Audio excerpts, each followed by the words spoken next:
Fabulous with Vibs and Vicky. The ThinqShift podcast for professionals who aspire to be fabulous leaders.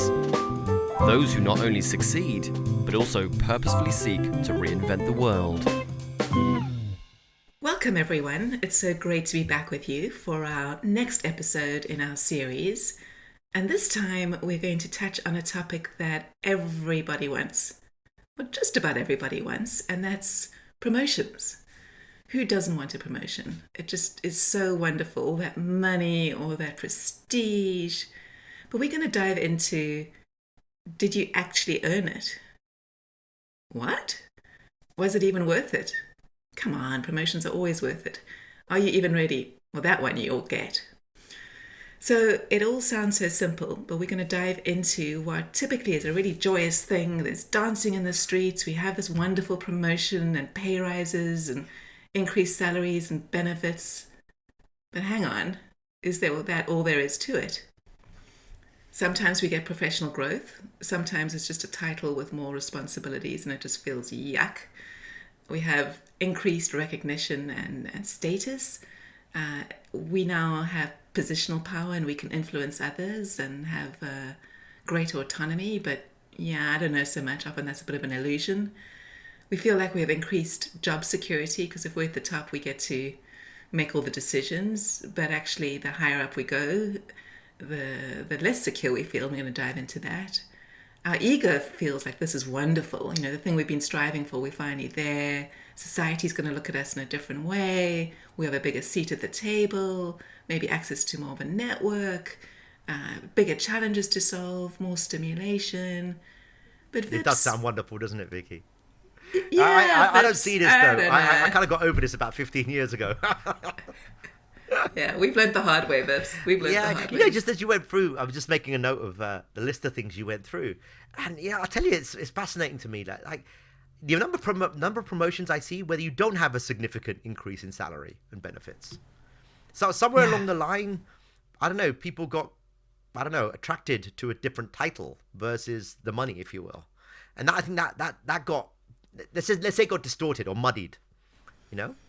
And let's just talk about that for a minute. You know, if you think about it, you get more responsibilities, you get a title increase. You know, maybe you've gone from a director to a VP, and that satisfies you without necessarily the compensation or, you know, the all the different dynamics that makes it really worthwhile. Why do you think it is that people feel so happy when they get that title? I guess everyone likes to feel some sort of recognition. There's a perception that it's a recognition of your work, the achievement. It's a milestone. And also, to be fair, I mean, it's going to sound like Eeyore now, but I mean, I don't know of any company that doesn't make a big song and dance and celebrates the fact that someone got promoted, whether it's in the email, whether it's in the pat on the back, whether it's, you know, whether it's a proper celebration, if you like, with gifts or whatever. I mean, it is something that we do make a song and dance about as employers, as companies, more often than not. And so, I guess we've created it. I guess also people are more self-brand conscious, maybe, is the way I would describe it, you know. I guess a lot of it also is things like LinkedIn has changed that, where, I mean, it's so easy to compare yourself against people that you knew 15 years ago or 5 years ago or 3 years ago or 7 years ago, people you went to college with, people you went to school with, right? There's that I don't know, let's call it social media stalking ability in the not nasty way, but it's just easy to see what other people are doing, achieving, and so forth. And so I think there's this kind of motivation and need, if you like, that gets fed through promotions. And that's before you talk culture. Yeah. I mean, you and I have worked with enough people from South Asia, India, and others where, there's a cultural significance to promotions, particularly towards certain titles, because of how those are perceived as markers of having made it or being successful. Yeah. And there's all sorts of. So I think it's very interesting to me, this topic, because it's one of those things that I just don't think most people think about it too much. It's like promotion. Well, let's take a step back. Okay, so you graduate, you get your first job, you're working really, really hard, and you get that first promotion, and you're super excited because you feel like you've earned it.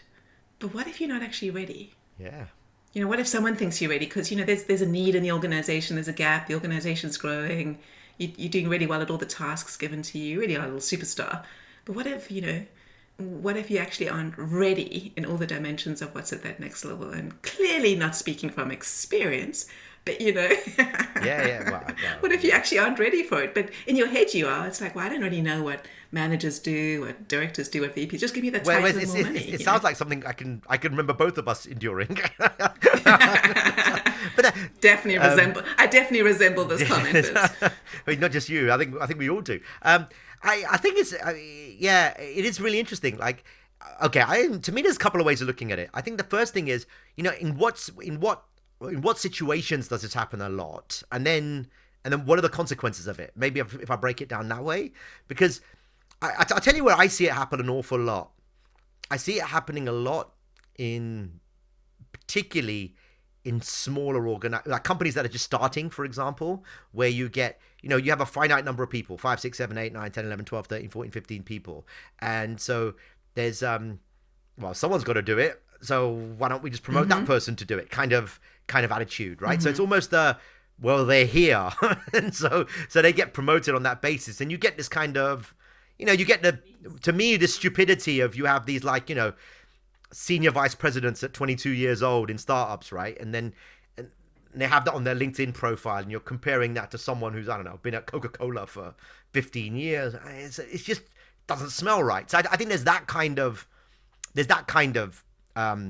time when it happens, if you like. But I think it's also And Vips on that one, there's also the naivety, right? Yeah, so 22, yeah, it's so stupid. You think you should be a senior VP because you're brilliant. That sounds like a real old person thing to say, but it is one of those things that I don't think many people realize how stupid it makes them look when they do that. Yeah. But now, in some industries, you can get away with it, right? Some industries that maybe are in art, maybe in music, maybe in entertainment, where the sort of the art, if you like, is something that you associate with youth, with young people.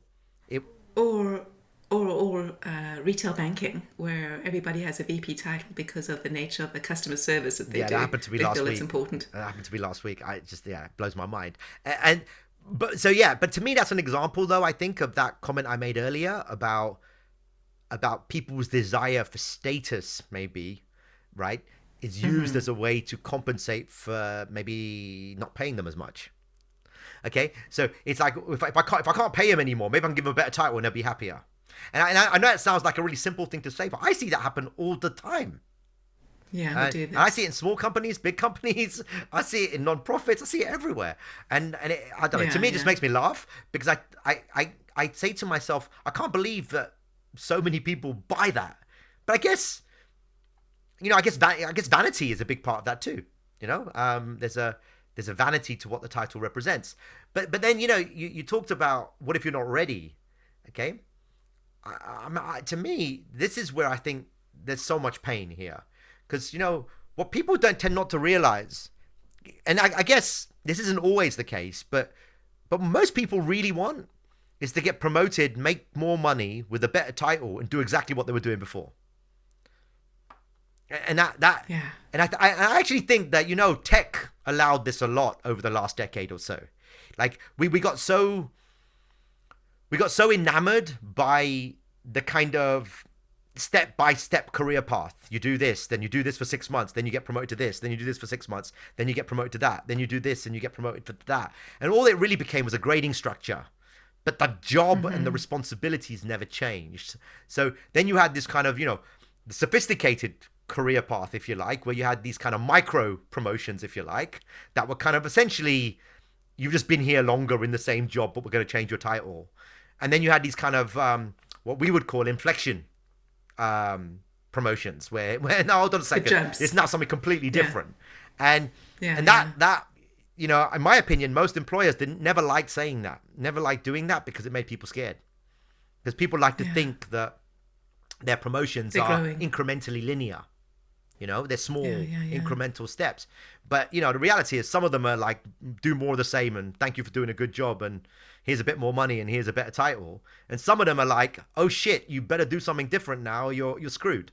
And I think Yeah. and I think And there's something in the middle of this, which is the look after a few more people, which you keep doing the same old thing as well. You don't really do a huge amount differently. That could be another version of that. Yeah. It's not that different.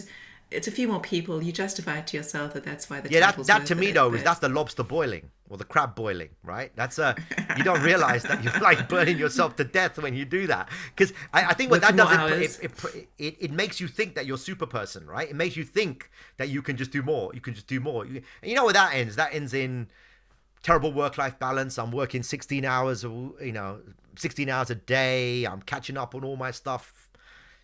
Whatever, 8, 9, 10, 11, 12, 1, 2 in the morning. I got to go home and now do my management work. That kind of stuff. And that creates shitty managers. Because Totally. they don't, so I think that's a consequence. But, to me, I got so much to say on this. It's like all sorts of pain and anguish that sort of come out of me. Well, let me ask you another question. So we've talked about why that happens, and I think everybody listening would totally recognize that, and some who've gone through it will be nodding their heads. Let's look at it from the other perspective. How does getting promoted when you're not ready impact the people around you? I think that, to me, that's the saddest part. I think a couple of things have happened. One, we promote people before they're ready, and then we give them responsibility for other people. Okay? And then we don't really do a good enough job of training those people to do a different job. Managing people is not the same as doing the stuff, whatever it was you did before. And so you end up with people with, quite frankly, terrible people management skills, managing people just because they happen to be good at that thing before. Yeah. And they don't see it as a different thing. They don't see it as a totally different job. No, they see it as like, I have my one-on-one. If someone comes to me with a problem, I try and help them, and that's about it. But really, your goal is growing the other people around you so that they are completely different beings as they go forward. But what has your background taught you any of the skills in terms of how do you grow the skills of somebody else? Yeah, what I see a lot is people say, yeah, I've got time for people, I make time for people, and they don't. Like being available via Slack is not the same thing. Yeah. Or having a 30-minute one-on-one and just going to have a coffee and talking about what they watched on Netflix isn't the same thing, right? And or wrestling a daily problem isn't the same. Yeah, thing. that's right. It's not helping. Yeah. That's gonna. I meet with them all the time. I see them through the work, and it's like, well, yeah, that's doing. That's not helping them grow. Well, take us. We've known each other for 20 plus years, work-wise, and there's still a difference between when we're working together, right? There's still a difference when we're working together and we're having a conversation that's trying to stretch each other. It's a different thing. Yeah, definitely. Okay, and that's when you know someone that well. Imagine when you don't know someone well and you've suddenly been thrown at the deep end. So I think there's that. And so I actually think, to me, this is one of the reasons why we struggle as an industry, as companies, I'd go even further and say, even relative management across other countries, because we kind of just throw people in the deep end and pray that they make it. But a consequence of that is it damages the next level down and the next level down.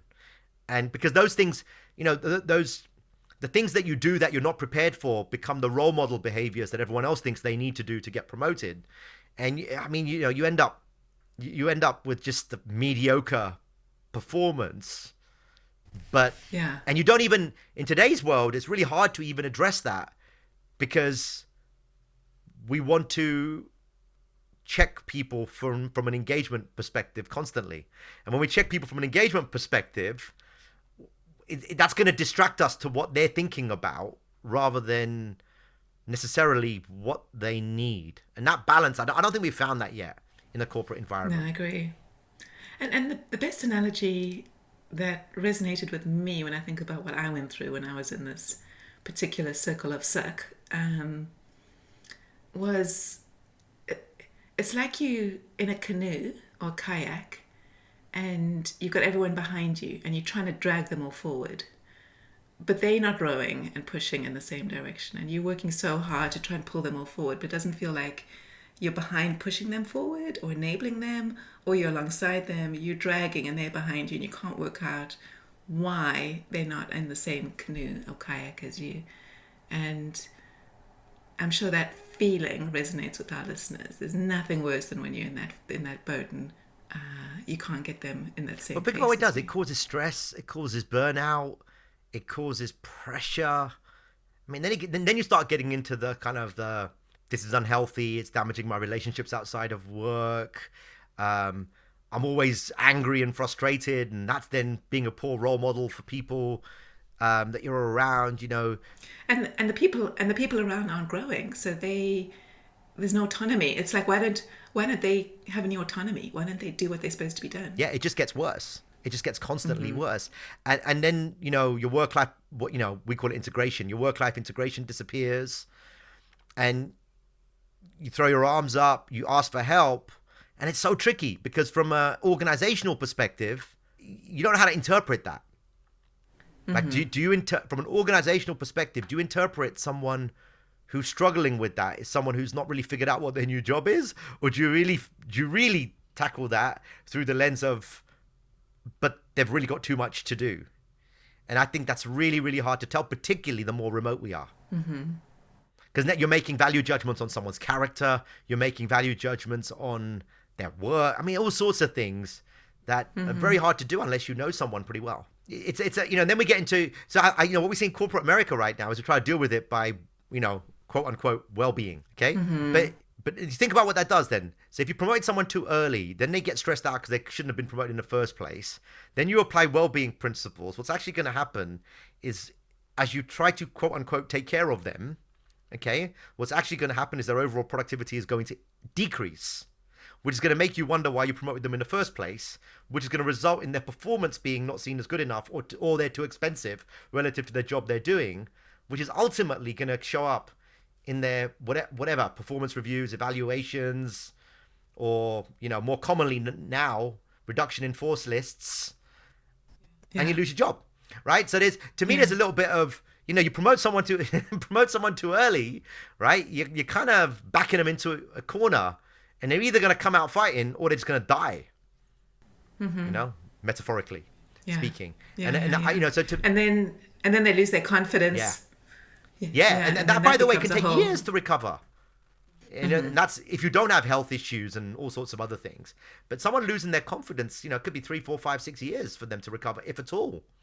And we don't see ourselves as complicit in that as managers, executives, leaders. We don't see ourselves complicit in that at the point at which we make those promotions, because we celebrate it like we just done something fantastic for you. Yeah, and it's, hey, give them a chance. They're a superstar. Let's see what they can do, as opposed to we haven't equipped them in a completely different job with a whole set of different dynamics that has a whole different set of skills and attributes that can be taught. We haven't done anything to help them get them set up, and now it's like, good luck. It's kind of crazy. It's like pushing out the plane without the parachute. Do you know the percentage? There's all sorts of surveys. I mean, there's different ways of articulating this, but when we did our stuff with Fabulous Leader stuff, like, years ago, do you know what percentage of people actually thrive when they're thrown in the deep end? No, I don't. 3%. Okay, so while on the one hand, you could say, well, I only care about the 3%, right? So at least it's going to be a natural weeding system. Okay, that's one way of looking at it. But that's a lot of human carnage you're creating for that 3%. Yeah, human carnage, and also, what about the integrity or fairness in the organizational system? But I think what then happens is that creates a different type of, that works for certain types of organizational culture. Like, I think it works in cutthroat environments. It works where the compensation is really high or really variable. So you see that kind of thing working in your investment banks. You see that kind of thing working in your management consultancies. Well, it's working less in management, but consultancies even now, because I think that's changed a lot. But still, you're right though. Yeah. In any of those kind of super high, high variability, high stress, you do what needs to be done kind of environments. But those environments, they don't market themselves on work-life balance in the first place, right? They don't. So my point is, and that's okay. I don't have a problem with that, as long as you know that's what you're signing up to, and then you don't resent it for what it is at a genetic level, or we would say at a values and ethics level. So let's talk about the integrity in the organizational system. You know, when you promote a bunch of people that just aren't ready, and they're going through everything we just discussed, where, you know, they're feeling like, well, initially there's the excitement, the euphoria, you know, I can do it. 6 months goes by, they're in this kayak all alone, they've got everyone else behind them. Those people have lost their sense of autonomy. They no longer feel like superstars. This person's drowning. It's happening all across the organization. You know, what does that do to, from your perspective, to the fairness in the organizational system? Well, it proves your career and promotion and development system's broken in the eyes of people, right? So, to me, what it does at its core is, one, it stops promotions being aspirational. Like, why would I want to be that person? Okay. But more importantly, it says, what were these idiots thinking promoting that person in the first place?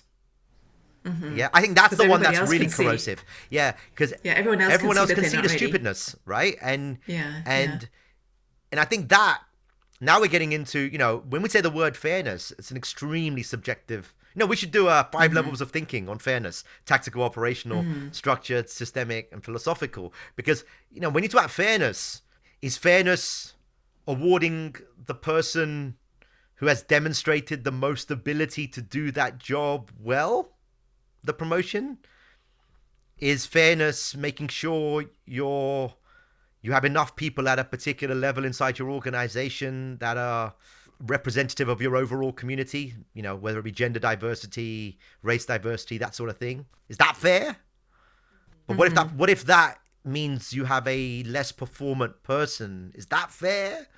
Or what about if you've got 3 candidates who do the current job that they're doing really well, but you feel one has more potential for what's going to be needed from a management point of view, but you've got no data to back that up?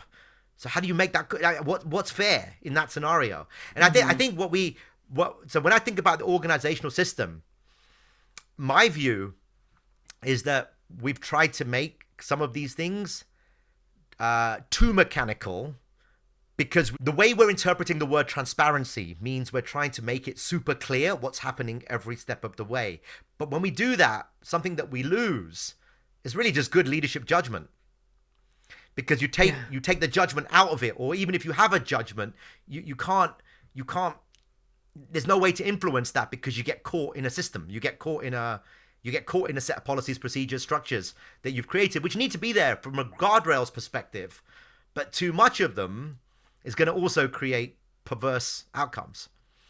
And I think that's where, to me, you know, fairness in an organizational system only works if you believe in the fairness and trust of the leaders that are administering it. Yeah. And I think that's I think what we try to do is we try to bake fairness into whatever review forms or whatever Workday is doing now or whatever. We try to bake fairness into those sorts of things. But you know, what we consider fair is also skewed by our politics, our history, our background, our cultures, where we grew up. I mean, that to me, that's we're in a leadership art kind of place, rather than an objective, pure measurement type of scenario. And this is the greatest danger with what generative AI based technologies are going to do, particularly in the people space, because we know that so much of HR administration is going away. It's being displaced. We know that. Okay. I know of so many clients already, Vicky, who don't write reviews anymore. They're AI assisted. Yeah, they feel right, and they're probably. And the irony is that AI assisted ones are better than the ones they would have written in the first place, right? So now you've got madness, right? So what's going to happen is people are going to be doing these things to get the task done, but the actual art, and it is an art, the art of actually managing someone and developing someone in a way that's optimal for them, is actually going to become even rarer. Yeah. So I think what's going to happen over time is people are going to, even more than today, they're going to choose their employers based on the person they're going to be working for or with. I think we're going to see that kind of change off the back of this, because the need for that trust is going to be disproportionately where the fairness in the system is going to feel. But that in itself is not going to feel. yeah. That in itself is not going to feel fair to someone else who feels excluded because of it. Yeah, yeah. And this is, just thinking about that comment you made, this is probably where the generative AI is going to help as well, because, we've seen, as you said, it's very hard to create fairness in an organization, but the best mechanics we've seen, and they only go probably 30% of the way where they need to, is to have some kind of expectation framework.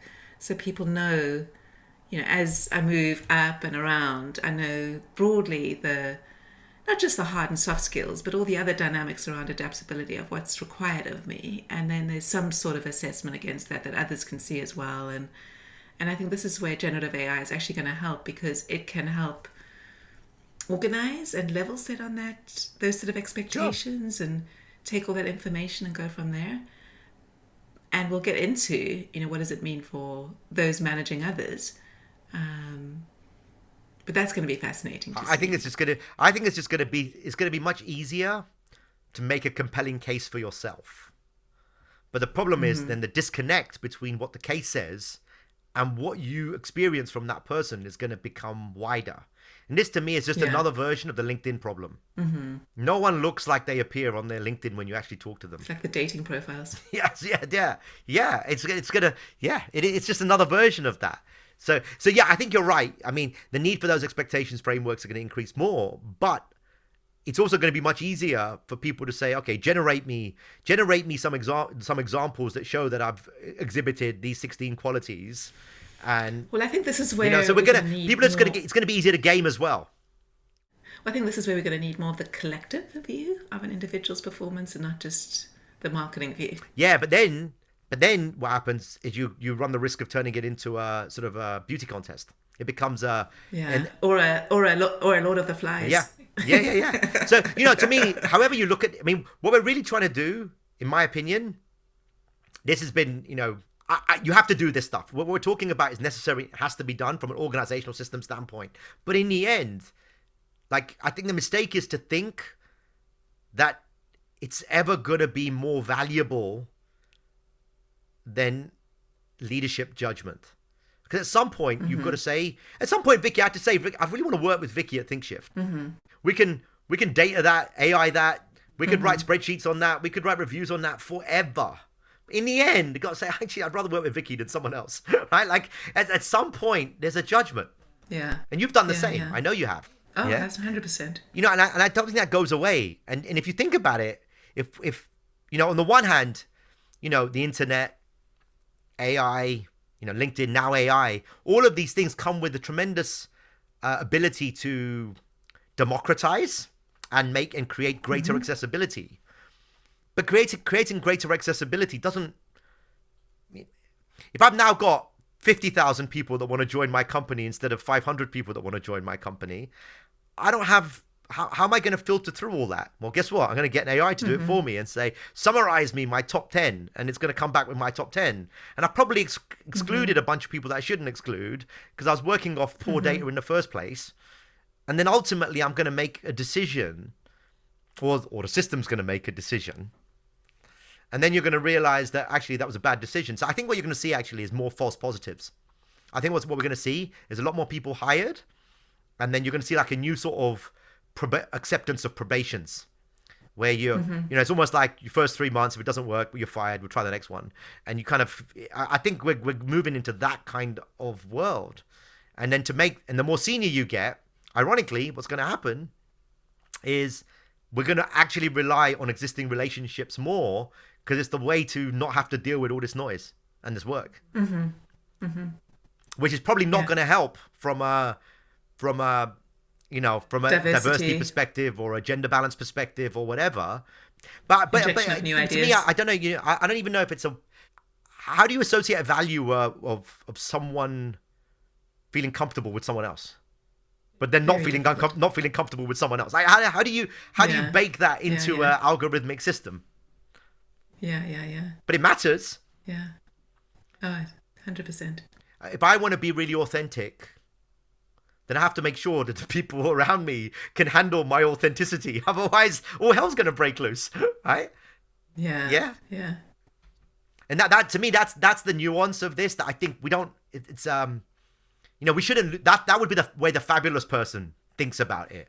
Whereas I think the not so fabulous person will think about it more like, oh, this is so cool. I can do that task in 1/5 of the time because I can just write this prompt and out will pop this and I can now do that. And, yeah, maybe. But yeah, it's so to me, I think what's going to happen with this whole promotion stuff, I think the real question to me is, at what point do we just hand over promotion decisions to AI judgment?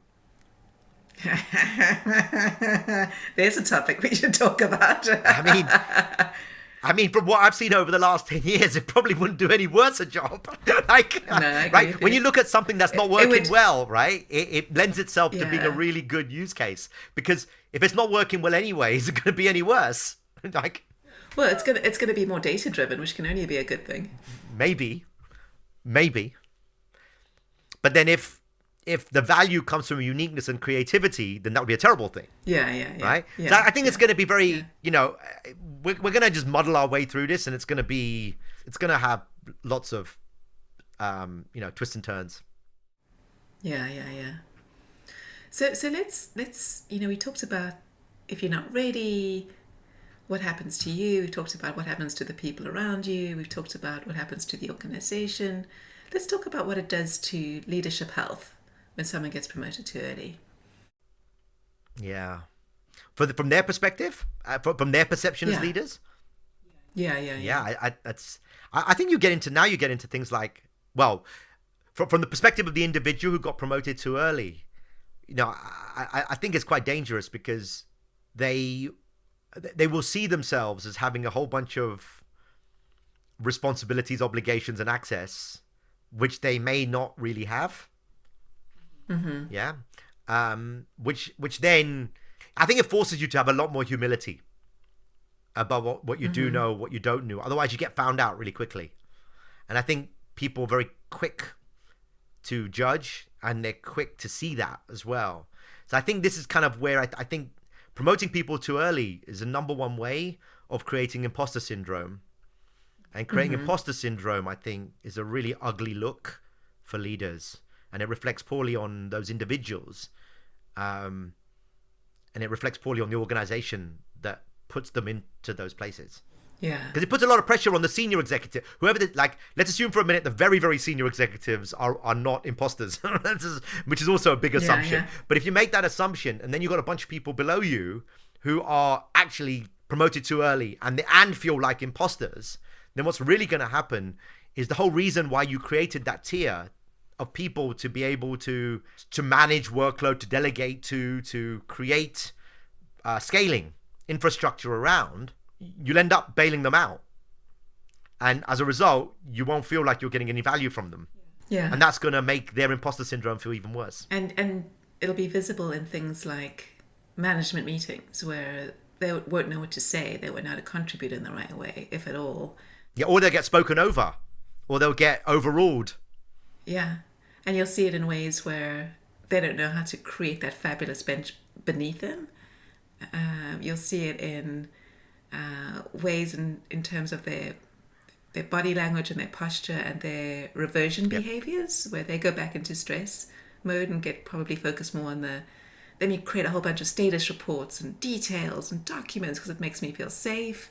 Let me check in on your business and what you're doing because it makes me feel safe. And none of that's helpful in terms Well, and then you have of meetings for the sake of creating meetings. And then you have pre-meetings for the meeting. And then you have 56 slides you have to get through and no one's paying attention. And that's why the cameras aren't on. And the reason why the cameras aren't on is because they're doing their emails and they're not really lining, in which case the whole thing was just like chronic waste of time.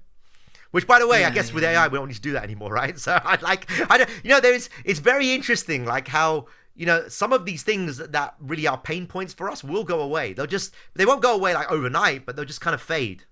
And, they'll morph. That will be a good part of it, but it is going to, think of it this way, I guess. If you're not sufficiently differentiated from the perspective of your human leadership skills and your ability to handle complex and dynamically changing environments, then you probably should have imposter syndrome, or at least be scared, because that's what's going to be easiest for more and more advanced technology systems to replace. Yeah. It's really interesting, isn't it? But I guess to me, where this is going is, so, you know, maybe where we should go to in the last sort of 5 minutes or so is, but I take it back to the person. I still want to get promoted. I still want the pay rise. I still want the rent. I still want all of that kind of stuff, right? So to me, the question is, okay, so what should a fabulous manager do then? Like if I'm a fabulous person in, like, let's say I run that company or that department or whatever, and I'm going to promote this person, okay? What should I do? Yeah. I still want to promote someone, right? I still want to do that. Well, you know, I think one of the fab things you can do is talk to people about the double-edged sword of this particular conversation. It's not just bells and whistles and parties and celebrations. It's a completely different role, and your expectations are to grow the fabulous bench of people below you, and that means getting to know them, their work styles, their motivations, what they're passionate about, what they're good at, and then figure out where best you need to be with them to help them grow. And you should be able to look back over a year and say, wow, that person's grown and they're taking on more responsibility. Now, how do we get you ready for that? Yeah.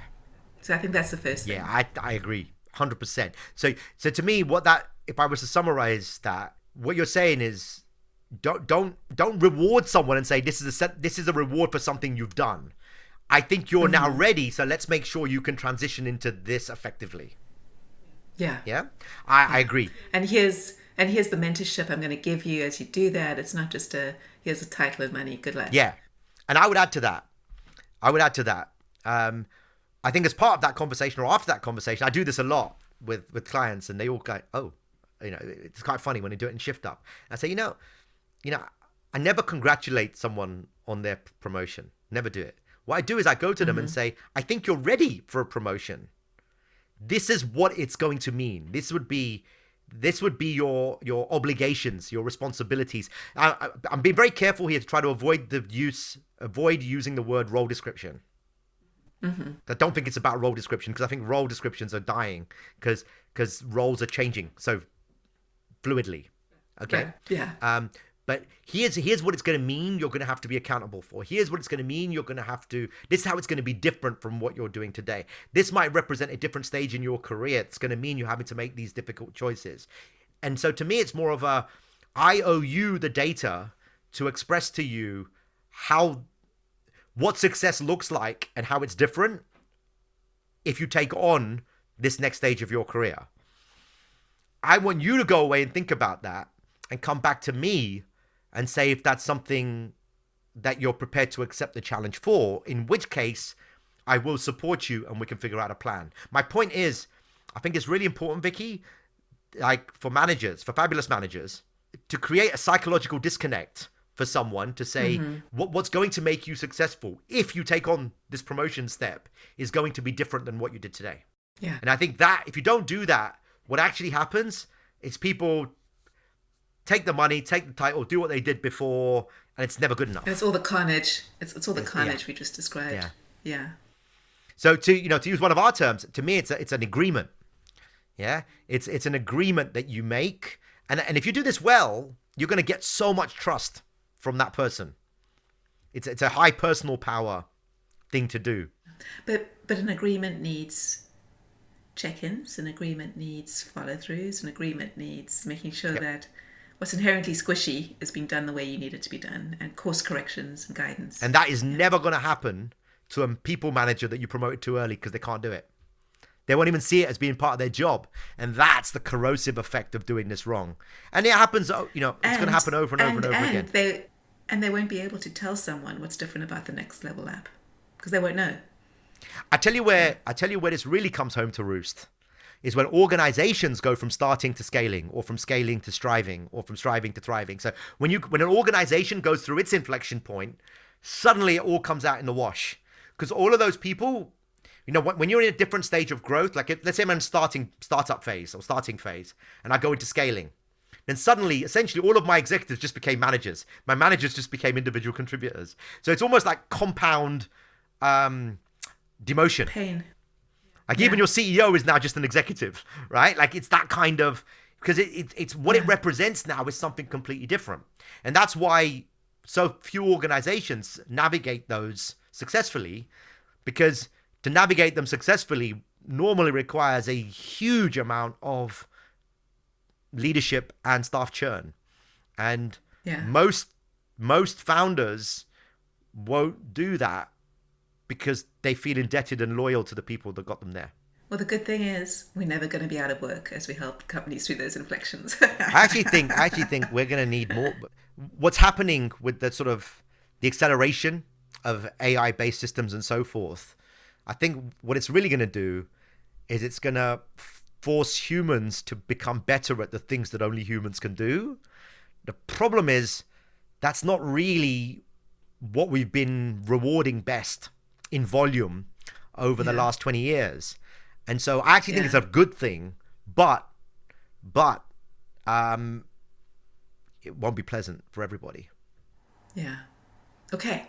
So another thing that our fabulous people can do is to use what we call our personal advisory boards. You know, it could be a mentor, a coach, someone you really respect in an organization or outside your organization, where you are in relation to the market, both in the short and long term, as opposed to just your company. So your company might be in starting, in the example you gave, Vips, and promoting everybody because that's what's needed to keep people.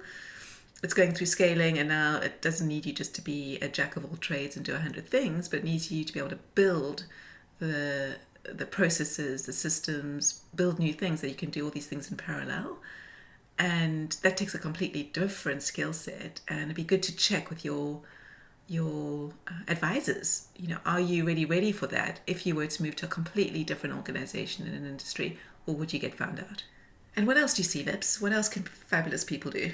I think fabulous people, what they tend to do, whether they realize it or not, or whether it's formalized or not, is they always know what the prize is. They're able to have a, you know, I call it a midterm North Star. You know, we express it through 5-year goals. But the idea is that when I think about family, friends, life, career, money, okay, what does success look like for me 5 years from now in an integrated whole? Not I want to have tons of friends and I want to have a fantastic career with 26 promotions and I want to make so much money and I want to work 2 hours a week and spend the next 16 hours in yoga. I don't mean that, right? Because that's kind of what we do. We all want to have everything. Yeah. Okay.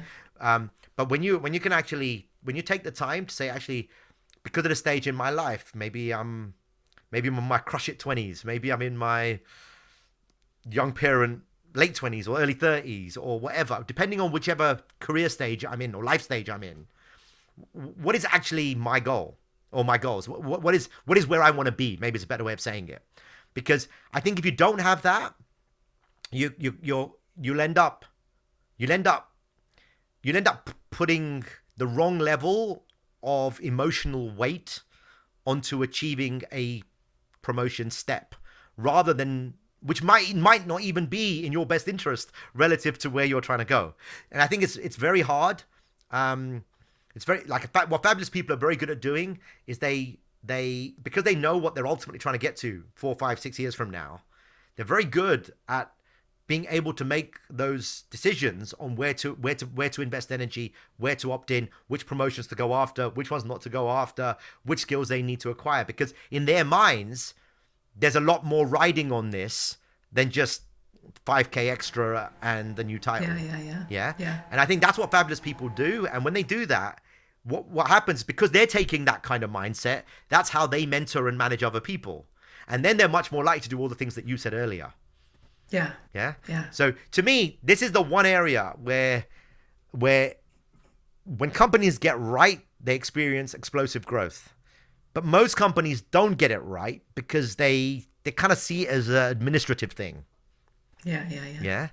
And as opposed to a leadership thing, they see it as an administrative thing.